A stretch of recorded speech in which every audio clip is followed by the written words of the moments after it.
Olá, sou o Matheus. A gente vai aqui responder as primeiras perguntas da etapa 1, né? Da prova P3 de controle de qualidade. Aí a professora fez algumas perguntas, o que são cartas de controle. Aí eu fiz uma breve resposta aqui. Em tese, são ferramentas de qualidade usadas para verificar se as variáveis do processo estão sob controle estatístico, utilizadas também para monitorar e analisar a variabilidade do processo produtivo ao longo do tempo. Elas ajudam a identificar se o processo está operando dentro dos limites aceitáveis ou se há causas especiais de variação que precisam ser corrigidas, tá? O que significa dizer que o processo está sob controle estatístico. O processo é um processo estável, um processo previsível, seguindo sempre a mesma distribuição de probabilidade. A gente vai ver ali na frente, quando ver o gráfico, o que se refere a isso, tá bom? E na terceira aqui é o que os gráficos de controle não são e para o que eles não servem. Eles não servem para acompanhar metas e especificações e não são para verificar o atendimento de especificações de projeto. Essa é a primeira parte.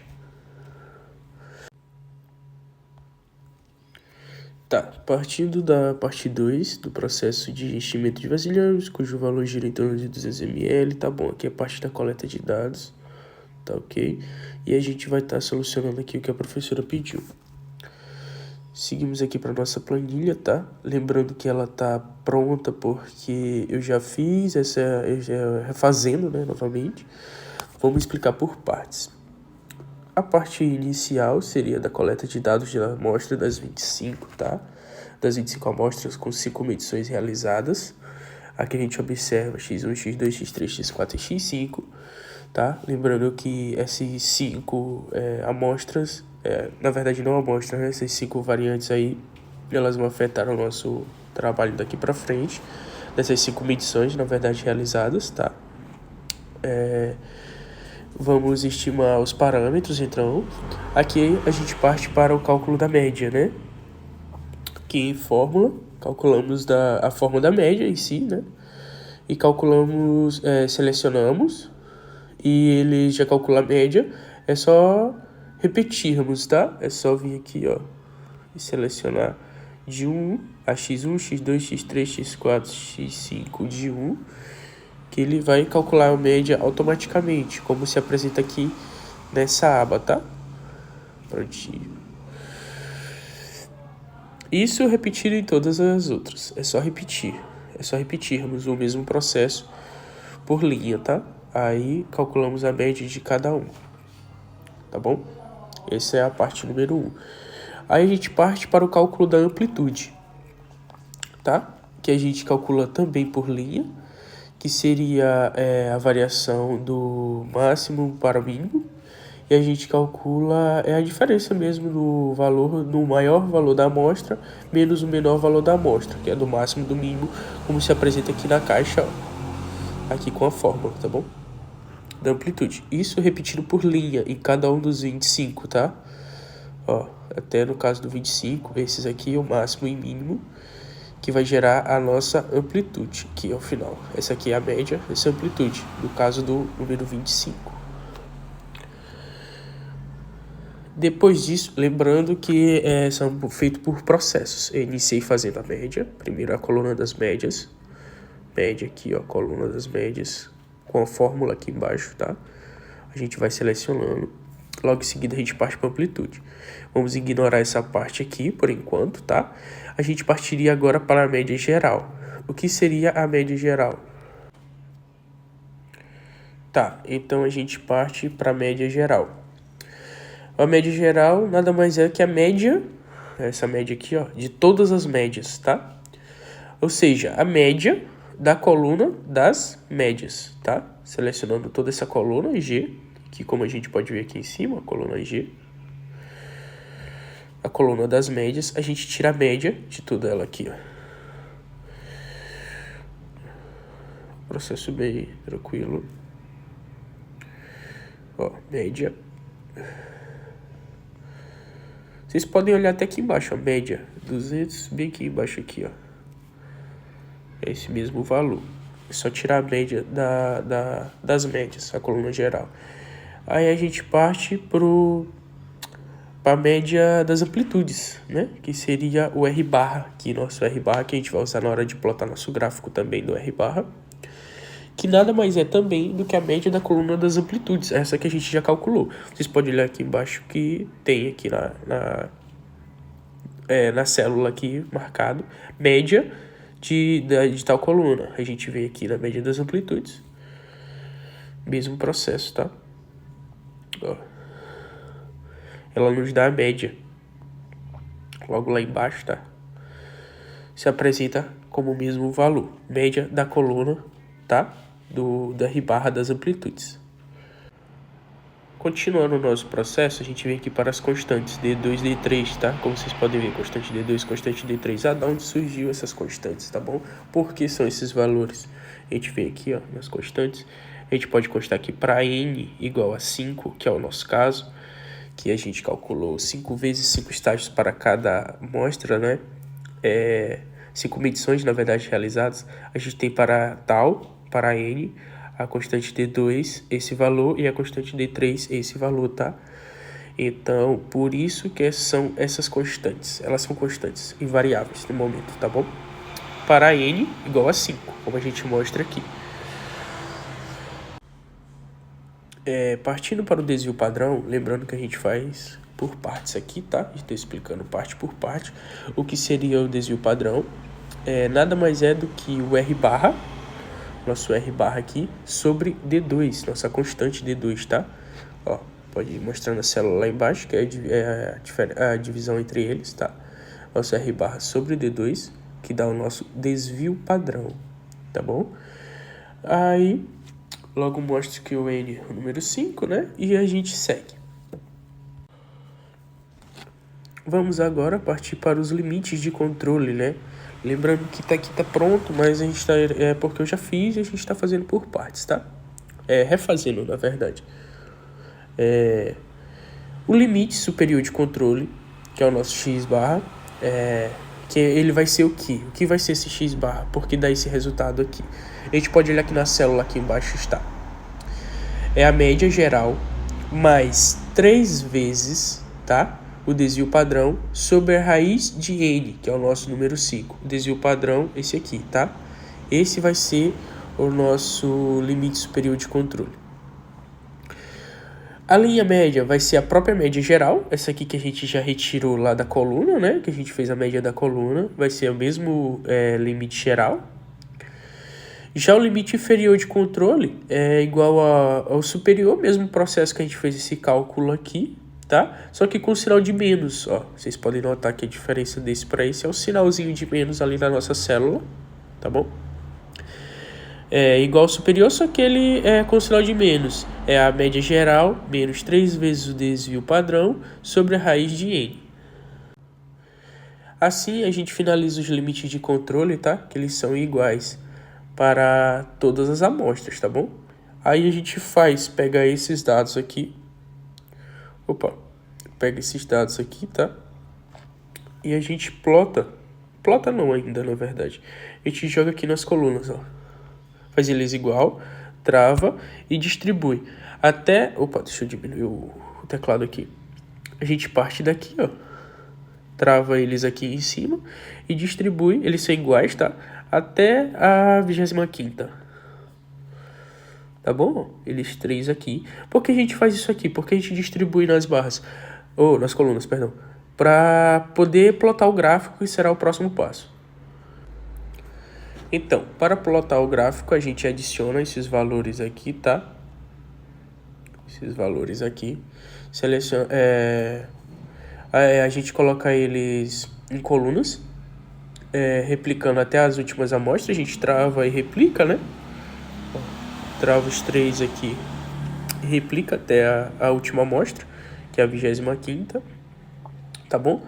Aí selecionamos todas as médias, a gente vem aqui, ó. Selecionamos todas as médias, tá? Agora foi. Selecionamos todas as médias e todos esses limites de controle, tá bom? Aí como a gente faz? A gente vem, insere em Lean, a gente vai selecionar um gráfico como esse aqui, tá? e ele vai estar nos dando o gráfico de barra, o gráfico de médias, na verdade, x barra, tá? Selecionamos todas as médias, selecionamos todas as 3 barras, vamos em inserir e adicionamos. Fica igual a esse, tá? Esse aqui de superior, tá bom? Esse de baixo a gente vai já dar uma olhada como ele funciona. E temos o gráfico de controle x bar. E aparentemente o que a gente pode observar dele é que nossa amostra, né, encontra-se em controle estatístico em relação à média. Porque nenhum deles extrapola esses limites que foram tracejados já nas linhas vermelhas, tá? Mantém-se um padrão aqui dentro, porque eu não consigo mostrar, não tenho um mouse, né, mas mostra aqui, está entre essas barras, então ele mantém-se dentro do controle, tá bom? Aqui a gente pode ver a faixa central, essa aqui é a nossa média, na faixa azul, tá? Nossos limites estão em vermelho, superior e inferior, tá bom? A linha média é a cinza, essa linha cinza, tá?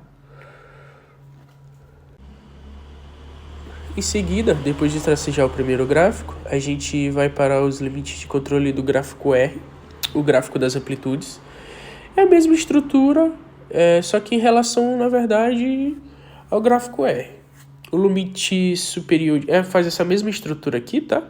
O limite superior de controle do gráfico das amplitudes é a média também das amplitudes, dessas aqui que a gente já tem, que a gente já calculou, tá? Como mostra aqui na célula das amplitudes, tá bom? Mas aí para calcular ele, a gente faz a média das amplitudes mais 3 vezes D3, tá? Mesma coisa daqui, ó, D3. A média das amplitudes mais 3 vezes D3 vezes a estimativa do desvio padrão, tá? Que é esse aqui.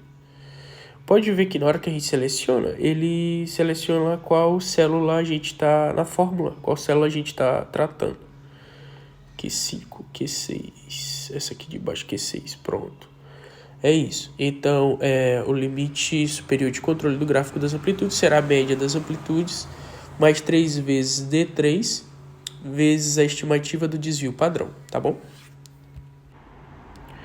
A nossa linha média vai ser o próprio R barra, tá? Aqui, ó, nosso R barra. Vai ser o próprio, é só repetir a célula Q3 aqui do R barra, prontinho. É só repetir, é o mesmo. E já o limite inferior de controle será o R barra, tá? Ó, tem a fórmula aqui. Só que tem uma coisa engraçada aqui, vocês vão notar porque é zero. Já o limite inferior de controle será o R barra menos 3 vezes D3, mesmo processo, né? Só que com sinal de menos, vezes o desvio padrão. Ó, tá bom. E você me pergunta, por que zero? Podemos notar que é zero porque quando usamos números pequenos, ele tende a ser negativo. Quando a gente faz esse cálculo, por ser um sinal de menos, tende a ser negativo. E como não existe limite negativo, né? A gente bota aqui na fórmula que para todo resultado menor ou igual a zero, que seja zero, né? E a gente faz o mesmo processo que a gente fez aqui nos de cima. A gente plota também eles, transfere eles para cá, para as colunas. Para fazer o gráfico de R, a gente tem que fazer isso, né? A gente seleciona, a gente vem para cá e adiciona eles em colunas, copiando os valores para todas as amostras. E para plotar vai ser o mesmo processo, ó. A gente copia esses valores aqui. Perdão, estava selecionado no lugar errado, na verdade é esse aqui, ó. Ele é igual para todas as amostras, tá? Só se repete, a gente transfere para cá, repete, porque para poder plotar no gráfico. Porque a gente vai, para plotar no gráfico, a gente tem que selecionar aqui amplitude, aquele processozinho que a gente já fez, ó, de seleção, né?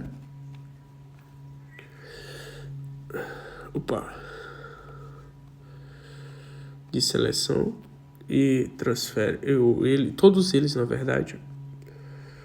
Deixa eu mostrar aqui para vocês. Vem naquele mesmo processo de inserir linha e vai botar o gráfico, tá bom? Inserindo o gráfico de linhas, ele vai ficar dessa maneira aqui, tá? igual esse aqui. Mantém-se também, ó. Pode ver que segue o padrão. Segue uma estabilidade, na verdade. A gente seleciona as colunas das amplitudes, como a gente fez, seleciona os dados, né? E resultará no gráfico das amplitudes. O que a gente pode notar é que está em controle estatístico, pois nos dois gráficos está estável, né? Tanto média quanto desvio padrão, tá? Ó. Mantém-se, tá? Com uma média de 200,048 e o desvio padrão de 2,03611, tá bom? Para a parte 3, como objetivo por verificar a estabilidade do processo durante o tempo, depois de determinarmos o limite de controle, nós continuamos coletando amostras e vendo se nosso processo continuará estável, tá? E respondendo algumas perguntas, agora que tem os limites, quais conclusões posso tomar? A partir disso, concluímos que o processo está estável, tá? Depois de ver os limites. Na segunda, o estudo sobre a estabilidade do processo acabou. Dentro do nosso processo, ele encontra-se estável. Precisamos continuar coletando amostras para saber se isso é variável ou não, tá? 3. E se eu quiser continuar coletando mais amostras? Repetindo o que a segunda questão fala. Os limites de controle vão mudar? Não. Não precisa recalcular, porque isso seria estimar de novo os parâmetros do processo, obtendo um resultado diferente, indo contra o conceito da estabilidade, tá? E se algum ponto estivesse caído fora do limite de controle? Essa aqui é uma resposta que tu precisa assistir um vídeo a mais para tu poder entender. E eu notei com o estudo que a gente nunca vai ter uma decisão 100% assertiva, estaticamente falando. Proeminentemente, devemos saber em qual fase nos enquadramos. Como estamos na fase 1, a gente vai estar estimando, temos duas decisões. Ou só um ponto que aconteceu isso, né? E poderíamos ignorar esse ponto, ou o processo estava completamente fora de controle. Então aí não vai ter uma resposta 100% assertiva quanto a isso.